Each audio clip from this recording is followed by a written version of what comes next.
हो गया, market crash हो गया। এইসব কথা মানুষের মুখে একটু হলেও শুনেছেন যে শেয়ার মার্কেটে অনেক টাকা প্রতিদিন অনেক টাকা লেনদেন হয়, বা কখনো শুনেছেন যে শেয়ার মার্কেটের জন্য এই জিনিসের দাম বেড়েছে বা শেয়ার মার্কেট ক্র্যাশ হয়ে গেছে। অনেক সময় মানুষের তো রাতের ঘুমও উড়ে যায়। হ্যাঁ, আজ শেয়ার মার্কেট নিয়ে কথা বলবো। প্রথম কত সালে শেয়ার উল্লেখ হয়েছিল, কেন কোনো কোম্পানির শেয়ার পড়ে গেলে কোম্পানি বন্ধ হওয়ার অবস্থা হয়, প্রথম কবে শেয়ার লেনদেন হয়েছিল, কিভাবে কোম্পানির শেয়ার মার্কেট নিয়ে আসে, কি করে কোম্পানির শেয়ার প্রাইস সেট করে, কোনো কোম্পানির শেয়ার সেল করে কি জন্য, তা চলুন শুরু করি। প্রায় 400 বছর আগের কথা। দি ডাচ ইস্ট ইন্ডিয়া নামক এক কোম্পানি, যেমন ব্রিটিশ ইস্ট ইন্ডিয়া কোম্পানি নাম তো শুনেছেন কখনো না কখনো, ওই রকম দি ডাচ ইস্ট ইন্ডিয়া কোম্পানি আজকের সময় এক কোম্পানি হলো নেদারল্যান্ড। তখনকার সময় জাহাজে করে নিত্য প্রয়োজনীয় জিনিস এক দেশ থেকে অন্য দেশে নিয়ে যাওয়া হতো বেচা কেনার জন্য। ওইসব জাহাজগুলি হাজার হাজার কিলোমিটার পাড়ি দিতে হতো এবং নতুন নতুন দেশ খুঁজতো, আর সেই দেশে বেচা কেনা করতে যেত। এই জন্য প্রচুর পরিমাণে টাকার দরকার পড়তো কোম্পানিগুলোকে। তখনকার সময় অত টাকা ছিল না একজন ব্যক্তির কাছে, তাই কোম্পানি অফার দেয় সাধারণ মানুষদের যে সবাই এসে তাদের জাহাজে টাকা লাগায় এবং জাহাজগুলি ভিন দেশ থেকে ফিরে আসলে যে টাকা ইনকাম করে আসবে তার কিছু পার্সেন্ট শেয়ার সাধারণ পাবলিকের উপর বিলিয়ে দেওয়া হবে। কিন্তু এগুলির মধ্যে ঝুঁকি ছিল প্রচুর পরিমাণে। সেই সময় কিছু পরিমাণ জাহাজ ফিরে আসতো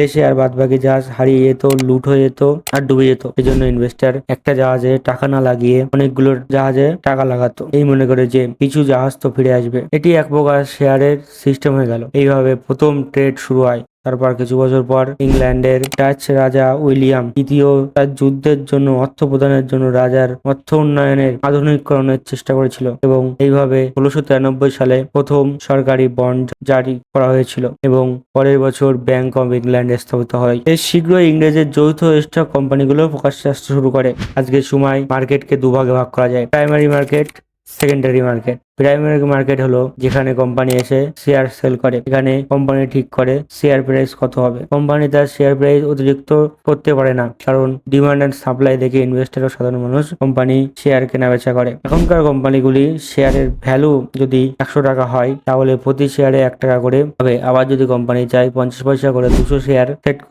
করবে তাও পারবে। এইসব কোম্পানির উপর চিন্তা ভাবনা করে মার্কেটে শেয়ার নিয়ে আসে। কোম্পানিগুলি পুরো শেয়ার বেচে না, 60% বা 50% নিজের কাছে রেখে দিয়ে, কারণ কোম্পানির ডিসিশন গুলো যাতে কোম্পানি ওনার নিতে পারে এই জন্য। তাহলে সেকেন্ডারি মার্কেট কি? সেকেন্ডারি মার্কেট হলো যেখানে ইনভেস্টর আর সাধারণ মানুষ শেয়ার কেনা বেচা করে। এখানে ডিমান্ড সাপ্লাই দেখে শেয়ার প্রাইস উপর নিচে হয়। এখানে কোম্পানি কোনো হাত থাকে না, কোম্পানি শেয়ার সেল করে। কেন?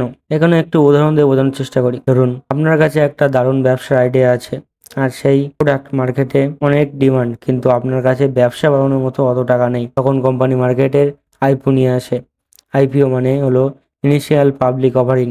আর যেসব কোম্পানির পিছনে পাবলিক লিমিটেড লেখা আছে এর মানে হচ্ছে কোম্পানি তার শেয়ারের বদলে সাধারণ মানুষের কাছ থেকে টাকা তুলে নিয়েছে এবং আপনি সেই শেয়ার করে মার্কেট থেকে কিনতে পারবেন। কোনো শেয়ার প্রাইস পড়ে গেলে কোম্পানি বন্ধ হওয়ার অবস্থায় পড়ে। কেন? কোম্পানি ডিরেক্টলি কিছু হয় না, কিন্তু ইনডিরেক্টলি সমস্যা হয়। এই যে কোম্পানির শেয়ার হচ্ছে কোম্পানির ওভারঅল রেপুটেশন শো করে, যে কোম্পানি কিরকম ডিমান্ড, কিরকম পরিস্থিতির উপর চলছে। এক কথায় বলতে গেলে তার চরিত্র কেমন। যখন কোনো কোম্পানি কোনো ব্যাংক থেকে টাকা লোন তুলতে গেলে কোম্পানি তার শেয়ার কিছু অংশ ব্যাংকে জমা দেয় এবং সেই শেয়ার তখনকার মার্কেটের ভ্যালু যদি 1000 টাকা হয়, ব্যাংক কোম্পানিকে 600 থেকে 700 টাকা প্রাইস লোন দেয়। আর ধরো যদি কোনো সমস্যার কারণে শেয়ার প্রাইস পড়ে যায়, তখন ব্যাংক কোম্পানির উপর চাপ সৃষ্টি করে আরো শেয়ার দেওয়ার জন্য। আরো যদি কোম্পানির টাকা দরকার হয় তখন কোম্পানি মার্কেটে নতুন করে শেয়ার নিয়ে আসে, যাকে এফপিও বলে। তখনকার সময় শেয়ারের মার্কেটে প্রাইস যত থাকবে তত টাকা লঞ্চ করতে হবে, তার কমও না বেশিও না। এই জন্য বন্ধ হওয়ার অবস্থায় এসে পড়ে। কোনো কখনো শুনেছেন যে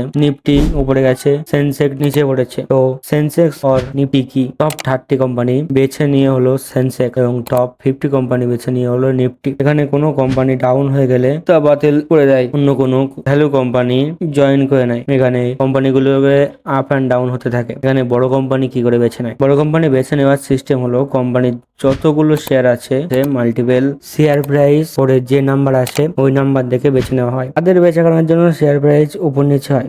retail investor, institute investor, advice, retail agency. Retail investor হলো সাধারণ মানুষজন, ইনস্টিটিউট ইনভেস্টর হলো ইন্ডেক্স ফান্ড আর মিউচুয়াল ফান্ড, অ্যাডভাইস রিটেল এজেন্সিরা প্রেডিক্ট করে ইকোনমি উপরে যাবে না নিচে যাবে, কোন সেক্টর উপরে যাবে আর কোন সেক্টর নিচে যাবে, এইসব দেখে। এই 3 ক্যাটাগরির ফলে মার্কেট উপরে নিচে হয়। তো আজ এই পর্যন্ত, আশা করি একটু হলেও বুঝতে পেরেছেন। Thank you.